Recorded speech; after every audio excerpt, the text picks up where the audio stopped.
ஆவின் சின்ன பாக்கெட்டு பால் காய வச்சிட்ருக்கிறேன். இந்த பக்கம் டீ போட்டுட்ருக்கிறேன். தூள் போட்டிருக்கிறேன். இன்னும் சர்க்கரை போடலை. நல்லா கொதி வந்ததுக்கப்புறம் தான் இந்த நாட்டு சர்க்கரை போடணும். நேற்று தான் இந்த டப்பாவில் கொட்டி வச்சேன். தீர்ந்து நல்லா தீர்ந்து போச்சு. சரின்னு வாஷ் பண்ணிவிட்டு இதை கொட்டி வச்சுருக்கிறேன். கொஞ்சமாக போட்டுக்கலாம். இன்னும் கூட டார்க் ஆகும் இதை போட்டோமா. ஒரே கொதி வந்ததை எடுத்துடணும். இல்லைன்னா ஒரு மாதிரி கெட்டு போகிற மாதிரி வரும். ரொம்ப நேரம் விட்டோமா எந்த நாட்டு சர்க்கரையாக இருந்தாலும்.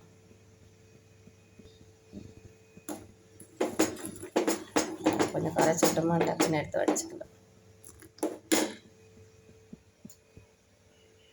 வாடியை எடுத்துக்கலாம்.